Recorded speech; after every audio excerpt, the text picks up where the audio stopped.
Bine v-am găsit, bine v-am regăsit, dragilor din Zodia Leu, oriunde v-ați afla.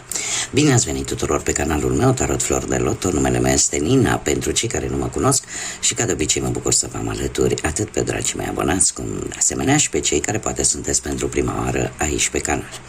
Azi, așa cum desigur v-ați obișnuit, cei care deja mă urmăresc de ceva vreme, voi face o lectură temporală, fără limită de timp, o lectură pe care voi să o puteți urmări oricând doriți sau atunci când apare în viața voastră.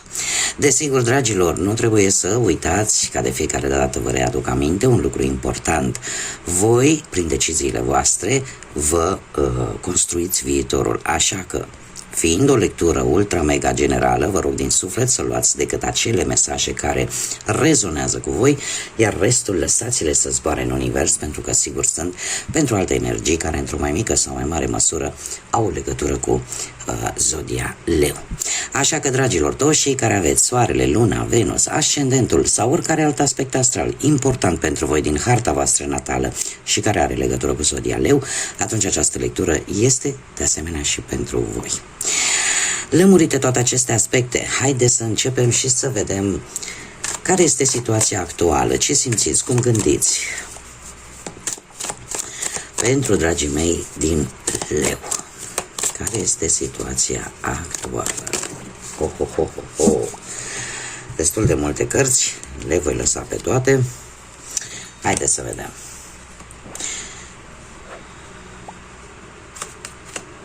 Foarte interesant. Dragilor, la voi e așa, una albă, una neagră, aș spune. De ce? E posibil ca unii dintre voi să fi traversat destul de curând prin o situație în care efectiv să vă simțiți norocoși, în care probabil ați trecut așa pe muchie de cuțit pe lângă o situație destul de grea, destul de rea, destul de complicată, în care voi ați fost feriți. Iar asta v-a făcut să fiți un pic mai empatici, v-a făcut să fiți un pic mai iubitori, poate, nu că n-ați fi, dar cumva această atitudine s-a accentuat la voi. Nu știu, unii dintre voi ați simțit nevoia poate să vă sunați părinții care îi mai aveți, sau familia, sau pe cineva drag. Ați simțit nevoia sau ați conștientizat că situația respectivă de care voi ați fost feriți, putea să fie, să vi se întâmple vouă. Și atunci lucrul ăsta a fost așa ca o trezire în conștiință, da? Ce mai văd eu aici? Unii dintre voi ați avut o perioadă în care ați simțit nevoia să vă manifestați energia binecunoscută pe care o au leii, să fiți un pic mai nebunatici, să faceți lucruri în general care ies destul de tare în evidență. Iar în prezent aveți așa, să zicem, o autoestimă destul de bună, destul de pozitivă, în care probabil că sunt multe momentele în care gândiți chiar merit ce e mai bun, chiar merit ceea ce eu îmi doresc cel mai mult. Da? Asta înseamnă că stima de sine este la un nivel, zic eu, destul de sănătos. Nu este nimic exagerat. Haideți să vedem ce ne spune tarotul. Ce ne spune tarotul despre dragii mei din Leu în următoarea perioadă de când voi urmăriți această lectură. Ce vine pentru dragii mei din Leu?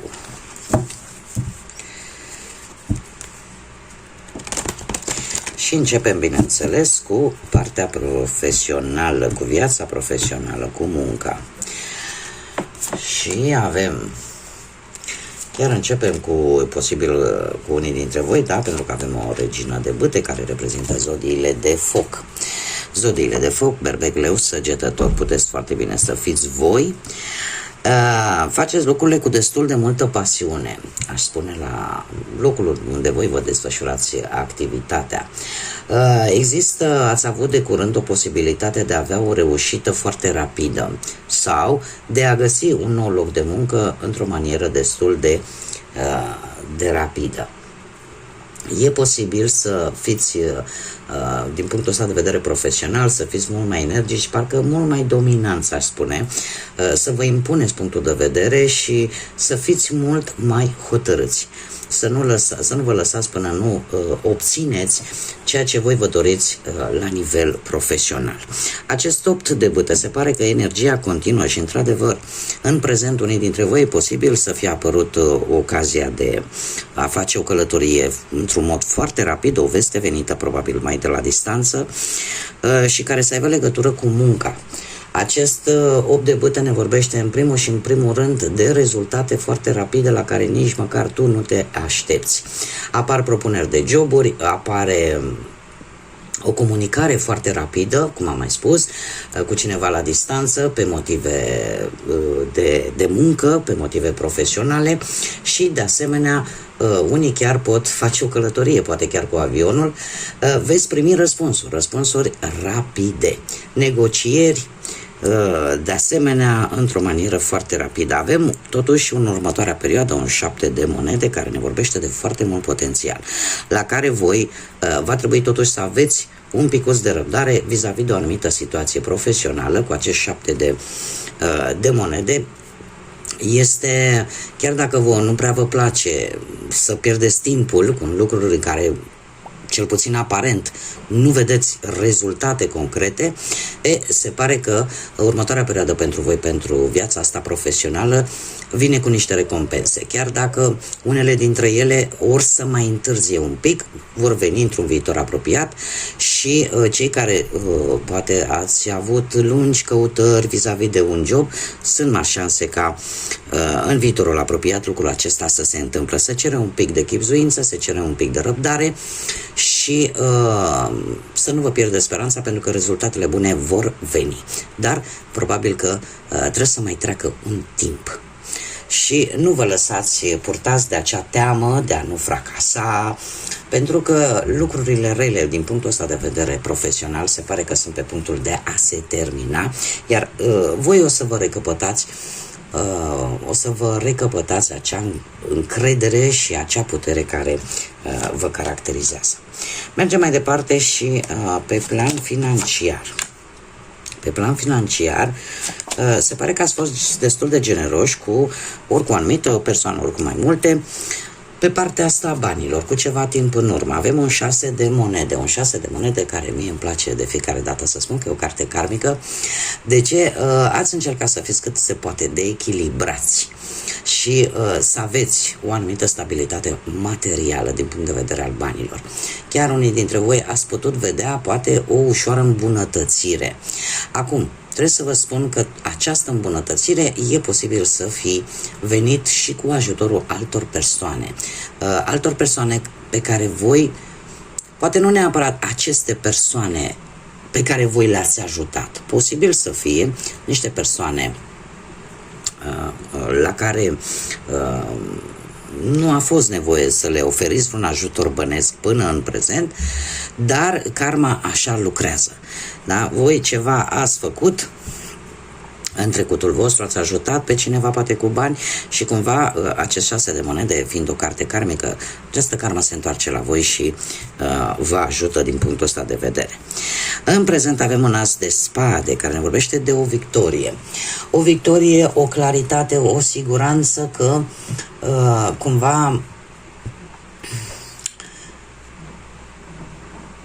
ori în urma unei situații financiare, unei probleme relaționate cu banii, voi vă dați seama mult mai clar, mult mai bine cam care este situația. E posibil ca unii dintre voi să fiți abordați de prieteni, de persoane foarte apropiate vouă, care să vă ceară ceva bănuți împrumut. Posibil și acest lucru.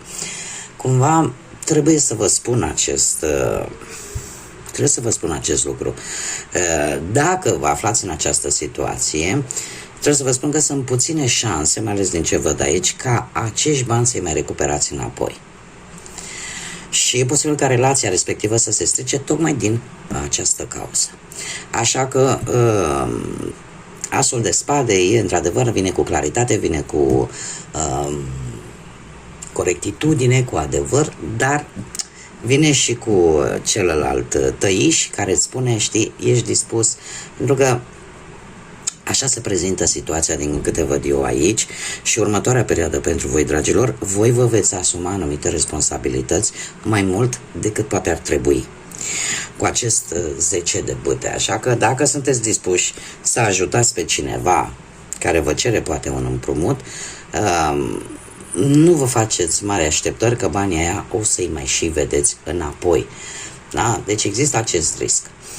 Pe de altă parte, asul de spade ne mai poate vorbi de cheltuieli mari. Încercați, cel puțin în prezent și în perioada imediat următoare, să nu faceți cheltuieli mari. Încercați să fiți cât mai, cât mai echilibrați. De ce? Pentru că vor veni niște, cu acest 10 de bâte, va veni o supraîncărcare de responsabilități. Va veni o presiune pe finanțe, posibil anumite cheltuieli, posibil anumite datorii de plătit și va trebui să fiți mult mai echilibrați și mult mai organizați. Oricum, asta vă va obliga să abordați un nou stil de viață. Un nou stil de viață, o nouă modalitate de umbla cu banii, ca să zic așa. Mergem mai departe, pe partea asta sentimentală. Pe partea sentimentală, cei care sunteți deja angrenați într-o pereche, într-un cuplu, dragilor, voi ați avut parte cu ceva timp în urmă de un conflict. De un conflict care v-a adus în acest moment să luați niște decizii destul de importante. Nu știu dacă zodia Gemeni vă spune ceva sau alte zodii de aer, Balanță sau Vărsător, dar cu 5-ul ăsta de spade au fost destul de multe conflicte, tensiuni, dezacorduri posibil și aceste conflicte parcă nu le puteați evita. De ce? Pentru că fiecare o ținea pe a lui. Fiecare o ținea pe a lui, decât trebuie să vă spun că în aceste conflicte nimeni nu avea de câștigat. Absolut nimic. Indiferent cine aparent ar fi câștigat, totuși nu câștiga absolut nimic. Este cartea cea mai înșelătoare în ceea ce privește conflictele, certurile. Iar în prezent, cu îndrăgostiții, cum am mai spus, sunteți în postura unii dintre voi de a alege. De a alege o decizie importantă. Și eu aș spune că pentru unii dintre voi posibil să fie între două persoane sau între două situații. Cert este că sunteți tentați să luați această decizie importantă cu inima. De asemenea, e posibil să existe un compromis important pe care unii dintre voi sunteți dispuși să vi-l asumați. Și asta pentru simplu motiv că vreți o schimbare în relația voastră, că vreți poate mai multă comunicare. Există aici o energie care își schimbă foarte ușor deciziile, schimbă foarte ușor părerile și lucrul ăsta e posibil să pe voi, fiind un semn de foc, să vă cam deranjeze sau să nu prea vă placă așa de tare. Următoarea perioadă pentru voi cu această regină de spade poate implica energia unui personaj, zodii de aer, nu e obligatoriu, eu îmi fac datoria să vă spun pentru că e o lectură foarte generală. Cum am mai spus, Gemeni, Balanță sau Vărsător, cineva care cumva întoarce spatele la trecut și are ambiții mari către viitor. Puteți fi voi, poate să fie persoana voastră de interes, dar această regină de spade vine cu o anumită influență. Acum, poate să fie cineva mai în vârstă, un personaj mai în vârstă care poate să influențeze în bine sau în rău relația ta. Așa că îmi cer scuze pentru întrerupere. Deci, poate să existe în viitor apropiat un personaj mai în vârstă, cum am mai spus, posibil relaționat cu zodii de aer, Gemeni, Balanță, Vărsător, care să se implice în relația voastră într-o manieră pozitivă sau negativă. Este În general, ar trebui să fiți un pic mai atenți la impulsivitate, la dialogurile astea prea directe, la răspunsurile prea dure, dacă vreți ca relația voastră să aibă șanse de reușită. Dacă nu, această regină de spade îmi vorbește de foarte multă severitate în gândire, o gândire destul de logică, destul de raționale. Sunt voi posibil să aveți puncte de vedere de care probabil perechea voastră se poate teme și să aveți dialogurile dintre voi să fie foarte directe și în felul ăsta, dar parcă este ceva reciproc și în felul ăsta parcă cam de aici, să zic așa, poate surveni aceste conflicte, aceste tensiuni în relația voastră. Deci dacă nu vorbim de o energie externă, că poate să fie o soacră, o mamă, vreun socru, cineva mai în vârstă care să-și bage coada, atunci e vorba despre atitudinea fiecăruia dintre voi. Mergem mai departe. Cei care sunteți singuri, dragilor. Ce nevoie de iubire aveți? Dragilor, voi ați traversat o perioadă de recuperare, ca să zic așa, poate în urma unei despărțiri, poate în urma unei pierderi, dar ați traversat o perioadă în care ați simțit nevoia că trebuie să faceți o pauză, cel puțin pe planul ăsta sentimental, și să v-ați dat voi seama că nu sunteți tocmai în cele mai bune condiții. În prezent, cu acest 4, se repetă cifra 4. Asta îmi spune că simțiți nevoia de mult mai multă stabilitate, cel puțin pe partea asta sentimentală a vieții. Încercați un pic, parcă vreți să faceți un pic de ordine în viața voastră, să vă planificați un pic mai bine și apare acea nevoie de a ști, domne, sunt pe drumul care trebuie sau nu. Acest 4 de cupe în prezent apare o stare de letargie, o stare nu știu de ce, dar e posibil ca unii dintre voi ori să aveți o suferință internă foarte profundă și foarte grea de dus, ori ceva probleme de sănătate pentru alții dintre voi, dar aici eu văd foarte multă suferință. Cu acest 4 de cupe, așa cum am mai spus, în prezent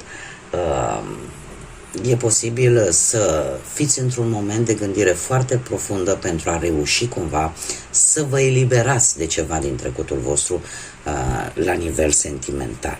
Acest 5 de cupe, în perioada imediat următoare, se pare că nu se va, acest proces, dorința voastră există, dar acest proces va mai dura și în perioada imediat următoare cu acest 5 de cupe.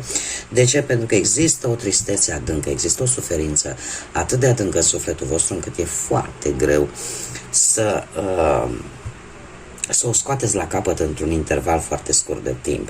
Și atunci necesită timp. Orice recuperare necesită timpul său. 5-ul de cupe îmi vorbește de cum să spun eu, de acel timp de care tu ai nevoie ca să te vindeci. Să vindeci acea rană care încă sângerează, încă îi mai trebuie tratament. Dar important e să vrei lucrul ăsta, pentru că nu putem ține o rană deschisă la nesfârșit. Mergem mai departe, haideți să vedem ce ne spune și acest oracol al fazelor lunare. Un mesaj, te rog, pentru dragii mei din Leu în următoarea perioadă. Și avem chiar două. Să vedem. Avem așa, lună plină în Săgetător. Încearcă să vezi imaginea de ansamblu. Faptul că este o lună plină, asta îmi spune că ceva care pentru tine este important, o anumită situație, un anumit plan, un anumit proiect pe care tu ți-l dorești din tot sufletul, poate deveni realitate sau se poate rezolva dacă vei încerca să vezi lucrurile un pic din exterior. Da? Cum îmi place mie să spun, atunci când nu vedem pădurea de copaci, ne îndepărtăm de copaci și vedem pădurea pe ansamblu. Așa că și voi, de asemenea, vis-a-vis de o anumită situație care voi vreți să o duceți la bun sfârșit, ar fi bine să o priviți un pic mai din exterior pentru a vedea exact ce aveți de făcut. De asemenea, mai am un mesaj, o lună nouă în Capricorn de data aceasta, care vine cu un mesaj foarte clar: ridică-te și condu, ridică-te și fii lider, pentru că asta te caracterizează pe tine. Eu aș spune că este, fiind o lună nouă în Capricorn, Capricornul care este o energie foarte stabilă, care este o energie care ne vorbește de istețime, de a fi prevăzător, de seriozitate, de faptul că se dedică unui lucru pentru o perioadă foarte lungă de timp și nu se lasă până când nu o obține. Deci există posibilitatea ca voi să aveți un nou început pe un anumit domeniu al vieții, că e profesional, sentimental sau financiar, dar un pic de curaj vă trebuie, pentru că voi sunteți, prin energia voastră, sunteți niște lideri, și așa că nu ar trebui să fie niciun fel de problemă. Haideți să vedem ce ne spun și aceste zaruri astrologice pentru dragii mei din Leu, ce vine în următoarea perioadă de când urmăresc această lectură. Ce interesant! Chiar avem Zodia Leu, avem casa 10-a și îl avem pe Venus. Dragii mei, casa 10-a este casa cu cele mai mari reușite, cu cariera voastră, cu locul, în general locul de muncă, dar schimbările care vin la locul de muncă, da? Cu oportunitățile alea care pe tine te ajută să obții ce îți dorești. Faptul că avem chiar zodia voastră în casa a 10-a, asta și este foarte, foarte interesant. Casa 10-a este guvernată de către Capricorn. Ridică-te și condu. Deci, în astrologia generală, casa 10-a este patronată de către Capricorn. Faptul că apare zodia ta, energia ta solară și se repetă încă o dată această zodia a Capricornului, asta îmi spune că și faptul că l-avem și pe Venus, care ne vorbește în primul și în primul rând de reușite, de dorințe care se activează. Da? Indiferent că vorbim de orice plan al vieții. Așa că, dragilor, este perioada imediat următoare. Va fi o perioadă foarte bună în care voi va trebui să luați taurul de coarne și să începeți să vă manifestați, să începeți să fiți voi. Dacă până acum ați fost niște pisicuțe blânde, e momentul în care să te ridici și să iasă acel leu impetuos și energic din voi. Bun, dragii mei, cam atât am avut pentru voi. Eu vă mulțumesc din suflet pentru prezență, mulțumesc din suflet pentru sprijinul acordat ca de fiecare dată la fiecare lectură, prin intermediul like-urilor, comentariilor și distribuirilor voastre și, desigur, de ce nu, toți cei care nu-i veniți, care s-au abonat, le mulțumesc tuturor din suflet. Mă bucur, asta înseamnă că lecturile mele au un ecou plăcut. Și eu vă mulțumesc tare mult pentru toate aceste lucruri. Până data viitoare, când ne vom reîntâlni la o nouă lectură, tot binele din lume vi-l doresc, să aveți parte de liniște, de echilibru, de pace și de multă, multă energie pozitivă. Așa că, dragilor, până la o nouă lectură, să fiți uniți!